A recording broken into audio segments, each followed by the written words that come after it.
क्या आपने कभी गौर किया है, जैसे ही आप नहाने जाते हैं अचानक पेशाब का दबाव बढ़ जाता है। कभी ऐसा लगता है कि अभी तक कुछ नहीं था, लेकिन जैसे ही पानी शरीर को छूता है पेशाब की इच्छा जाग जाती है। क्या यह बस एक संयोग है या इसके पीछे कोई खास वजह छुपी है? जिंदगी में कोई भी घटना बस यूं ही नहीं होती। हर छोटी छोटी चीज के पीछे कोई ना कोई वजह होती है। अब सवाल यह उठता है कि नहाते वक्त हमें पेशाब क्यों आती है? क्या यह हमारे शरीर की कोई कमजोरी है? क्या यह किसी बीमारी का संकेत है? या फिर यह दिमाग और शरीर के बीच गहरे रिश्ते की तरफ इशारा करता है? बस सोचो, अगर यह सिर्फ शरीर का एक सामान्य काम होता तो हर कोई इसे इतना गहराई से क्यों महसूस करता?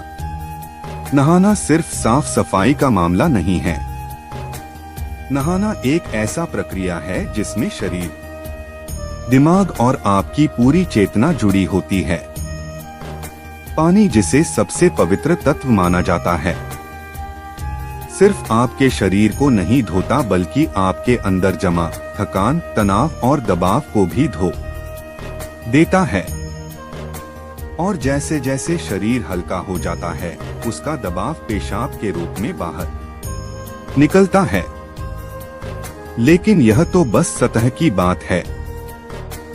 असली कहानी इससे कहीं गहरी है, क्योंकि शरीर का हर अनुभव मन का भी अनुभव होता है और मन का हर अनुभव शरीर में उतरता है।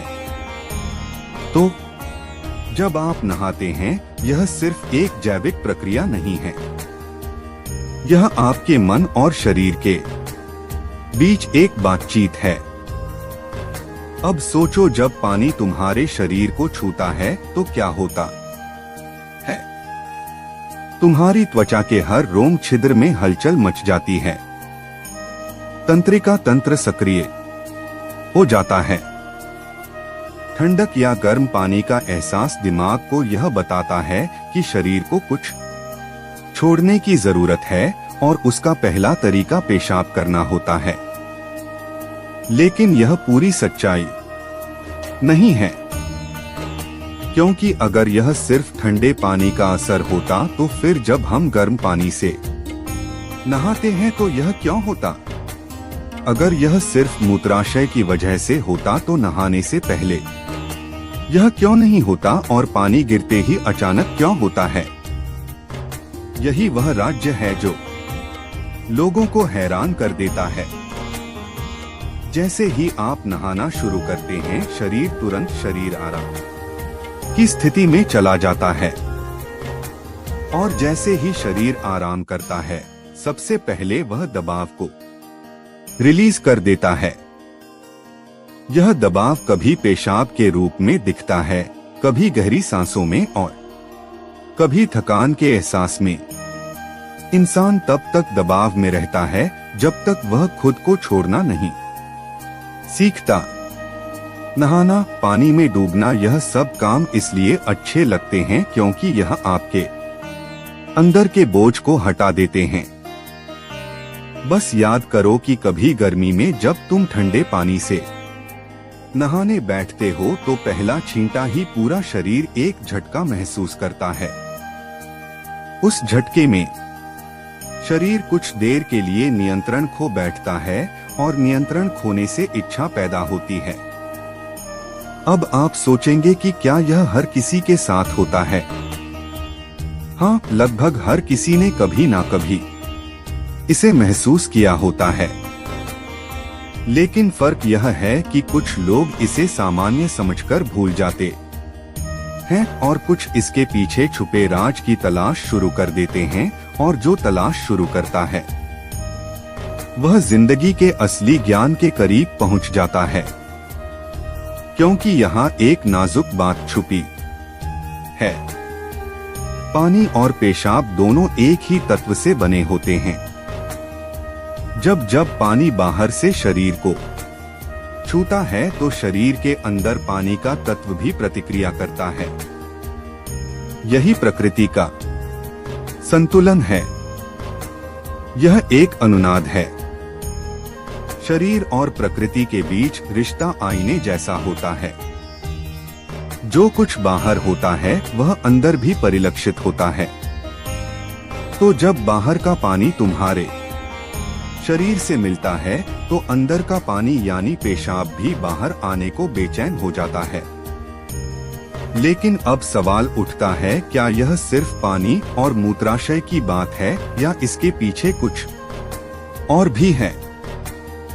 क्या यह किसी कमजोरी का संकेत है? क्या यह किसी बीमारी का शुरुआती लक्षण है? या बस मन और शरीर के बीच की एक बातचीत है? यहीं से हमारी यात्रा शुरू होती है। शरीर के विज्ञान से लेकर आध्यात्मिक दृष्टि तक, क्योंकि अगर हम इसे बिना समझे सामान्य कहकर नजरअंदाज कर देंगे तो हम जीवन के एक बहुत बड़े संकेत को खो देंगे। तो चलिए अब इस रहस्य को और गहराई से समझते हैं। हर बार जब तुम कुछ छोड़ते हो, कुछ रिहा करते हो, तो वह तुम्हारे बोझ से आजादी देता है। लेकिन ध्यान रखना, यह सफर आसान नहीं होगा, क्योंकि जो दिखता है वह सच नहीं होता और जो नहीं दिखता वो गहरा सच होता है।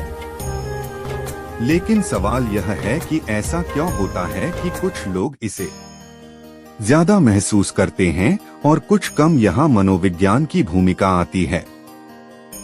मनोविज्ञान कहता है कि हमारा मन और शरीर गहराई से जुड़े होते हैं। जैसे ही मन आराम करता है, शरीर भी रिलीज होना चाहता है। इसे कैथारसिस कहते हैं। सोचो, जब तुम रोते हो तो कैसा महसूस करते हो? पहले तो भारीपन होता है, लेकिन रोने के बाद हल्कापन महसूस होता है। बिल्कुल ऐसा ही होता है। पेशाब आने में भी ऐसा होता है। यह एक तरह की साफ सफाई है और नहाना भी ऐसी ही एक प्रक्रिया है जो आराम और तरोताजगी दोनों को जगाती है। इंसान लगातार दबावों के नीचे रहता है। तनाव, इच्छाएं, डर, गुस्सा, चाहत सब अंदर जमा रहते हैं। जब आप नहाते हैं तो पानी सिर्फ शरीर को नहीं धोता, यह आपके दबावों को भी पिघलाता है। और जैसे ही दबाव कम होता है, शरीर से छोटे छोटे रिहाई के संकेत पहले निकलते हैं। मतलब पेशाब आने की इच्छा सिर्फ जैविक नहीं है, बल्कि मनोवैज्ञानिक भी है। यह इस बात की निशानी है कि जैसे ही आप आराम में, शरीर राहत चाहता है। पानी सिर्फ शरीर को साफ नहीं करता, यह आपके अवचेतन तक पहुंचता है, क्योंकि पानी का अस्तित्व बहुत गहरा है। आप मां के गर्भ में पानी से घिरे हुए पैदा हुए थे। आपके पहले अनुभव पानी से जुड़े होते हैं। इसलिए जब भी पानी आपको छूता है, आपका अवचेतन सक्रिय हो जाता है। इसीलिए नहाना इतना सुखद लगता है। इसीलिए पानी में डूबना, किसी झील या समुंदर के किनारे बैठना इतना आरामदायक होता है। और इसीलिए जब भी शरीर पानी से टच करता है तो वह तुरंत राहत चाहता है, क्योंकि यह उसकी सबसे पहली अनुभूति होती है। हर बार जब पानी तुम्हें छूता है तो गर्भाशय का अनुभव वापस आ जाता है। गर्भ में तुम पूरी तरह आराम में थे। कोई तनाव नहीं, कोई दबाव नहीं। पानी का माहौल और राहत पाने का एहसास ही वजह है कि नहाते वक्त पेशाब आना स्वाभाविक होता है। लेकिन अब एक सवाल बचता है, क्या नहाते वक्त पेशाब आने की इच्छा सिर्फ एक सामान्य रिफ्लेक्स है, या यह किसी बीमारी का संकेत भी हो सकता है? विज्ञान मानता है कि अगर यह बहुत बार होता है, बहुत ज्यादा तलब होती है या आप इसे कंट्रोल नहीं कर पाते, तो यह ओवर एक्टिव ब्लैडर या किसी और मेडिकल कंडीशन का संकेत हो सकता है। लेकिन अगर यह कभी कभार होता है तो यह बिल्कुल नेचुरल है, बिल्कुल सामान्य है। अब सोचो, क्या आपने कभी ध्यान दिया कि ये तलब तभी बढ़ती है जब पानी डाला जाता है? मतलब यहाँ ट्रिगर पानी है, और पानी सिर्फ शरीर को नहीं छूता बल्कि दिमाग और सबकॉन्शियस को भी। तो असली सवाल यह है कि क्या आप इसे बस एक प्रॉब्लम मानकर नजरअंदाज कर देंगे या इसे एक संकेत के रूप में लेंगे कि दोनों शरीर और मन को आराम चाहिए, हल्कापन चाहिए, आजादी चाहिए। हर तरह की रिहाई सिर्फ जैविक नहीं होती, यह आध्यात्मिक भी होती है। आपको छोटे छोटे रिहाई के मौके दिए गए हैं ताकि आप एक बड़े रिहाई की तरफ बढ़ सके। पेशाब, आंसू, हंसी, यह छोटे रिहाई के तरीके हैं, लेकिन ध्यान सबसे बड़ी रिहाई है। मतलब अगर आप समझ पाओ कि इच्छा क्यों आती है, तो यह सिर्फ एक शारीरिक अनुभव नहीं रहेगी बल्कि ध्यान की तरफ एक कदम बनेगी। चलो अब नाम जप करते हैं राधा रानी का, तो मेरे साथ बोलेंगे राधे राधे राधे राधे, जय राधा रानी की जय, राधा रानी की जय, राधा रानी।